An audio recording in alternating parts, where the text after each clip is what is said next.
हमारे जितने भी कोई एजुकेशनल इंस्टीट्यूट, अभी रनिंग एजुकेशनल इंस्टीट्यूट यदि है जो कि माइनॉरिटी के अंडर, उनको रजिस्टर्ड करवाना सबसे पहले तो जरूरी है। अगर वो पूरा जैन समाज द्वारा संचालित किया जाता है तो उसको माइनॉरिटी के अंडर पहले तो आप रजिस्टर्ड करवाइए।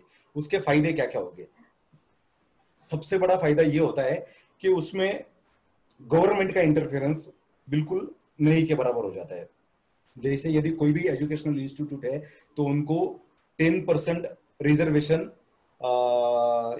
इसके लिए रखना पड़ता है, ओबीसी, एससी, एसटी उनके लिए रखना पड़ता है। अगर आपका माइनॉरिटी के अंडर रजिस्टर्ड है तो आपको ऐसा कोई रिजर्वेशन रखने की आवश्यकता नहीं है। सेकंड, 10% रिजर्वेशन आरटीई के लिए होता है, जैसे कि राइट टू एजुकेशन, यानी जो इकोनॉमिकली वीकर सेक्शन के लोग हैं उनके लिए भी रिजर्वेशन रखना जरूरी होता है।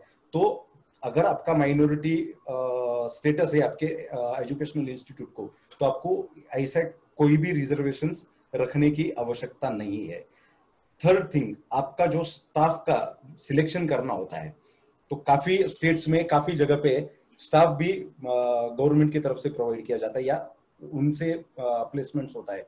तो आपका यदि माइनॉरिटी के अंडर है तो आपको वो भी कोई बंधन नहीं रहेगा, आप आपके हिसाब से आपके स्टाफ का चयन कर सकते हो। फोर्थ, इसमें फाइनेंशियल बेनिफिट्स भी काफी है।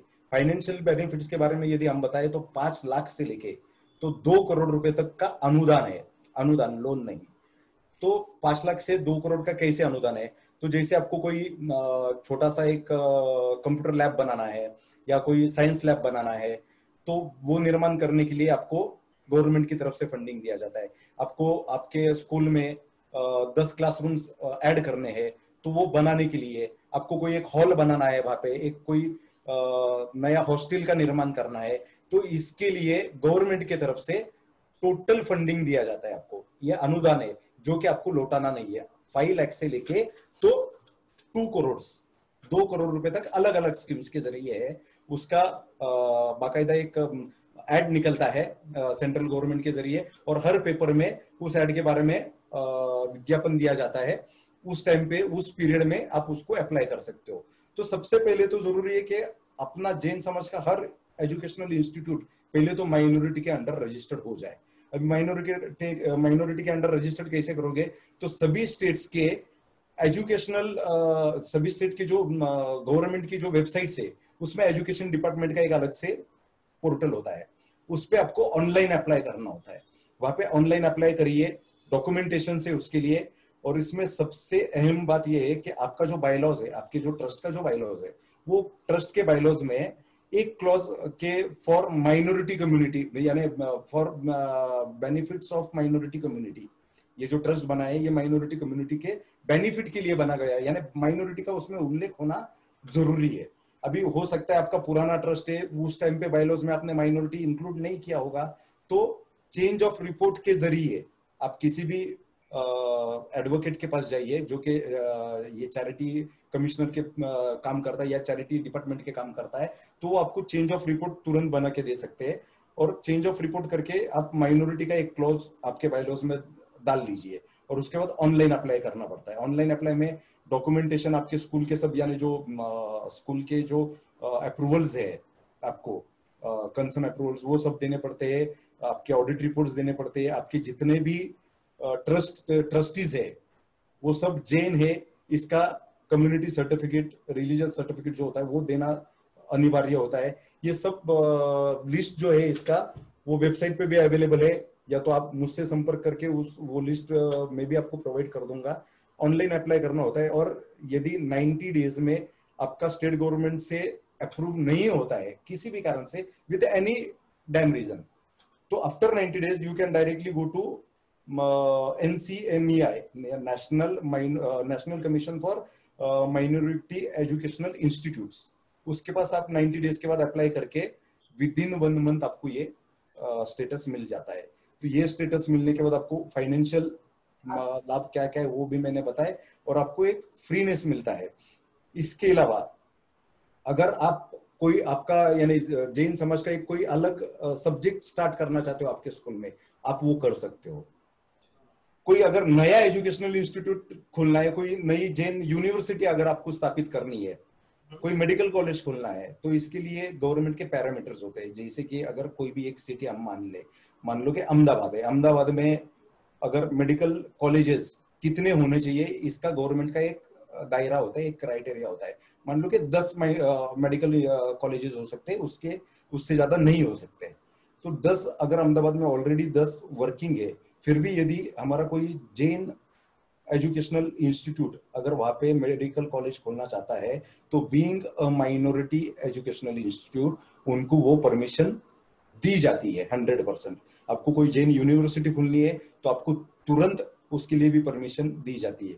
अभी बहुत से लोगों का ये भी सवाल होगा कि स्कूल खोलने के लिए जगह गवर्नमेंट देगी क्या, स्कूल खोलने के लिए पैसा गवर्नमेंट देगा क्या? नहीं देगा। आपके रनिंग इंस्टीट्यूट के लिए ये जो 5 लाख से लेके 2 करोड़ का जो अनुदान मैंने बताया वो आपके रनिंग इंस्टीट्यूट्स के लिए है।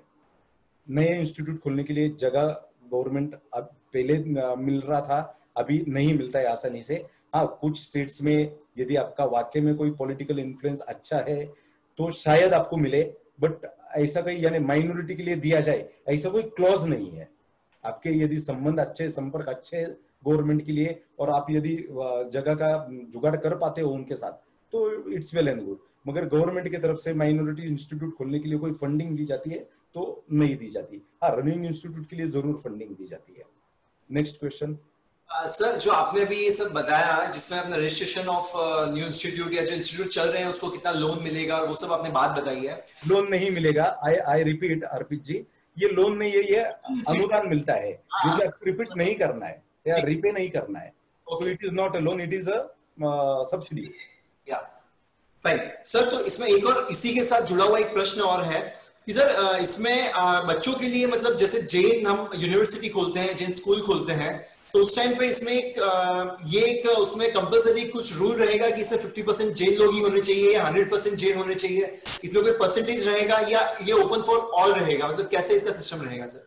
बिल्कुल, एक्चुअली देखा जाए तो ये जो माइनॉरिटी, जब आप माइनॉरिटी के अंडर रजिस्टर्ड करते हो तो गवर्नमेंट का ये क्लॉज है कि आप 50% आपको जैन स्टूडेंट्स होना आवश्यक है या माइनॉरिटी स्टूडेंट्स होना आवश्यक है, उसके अंडर नहीं हो सकता है। मगर ऑफ द रिकॉर्ड अगर बताना चाहूँ, आप रजिस्टर करवाइए, इतना चेकिंग, इतना समय थोड़ा गवर्नमेंट के पास नहीं है कि वो एक एक इंस्टीट्यूट में आके ये चेक करे कि 50% इन्होंने लिया ही है या नहीं लिया। अच्छा, सेकंड और एक चीज इसके माध्यम से मैं बताना चाहूंगा, काफी कॉन्वेंट स्कूल्स जो है, हर शहर में कॉन्वेंट स्कूल्स है क्रिश्चियंस के, ये सब माइनॉरिटी एडेड स्कूल्स है, काफी स्कूल्स।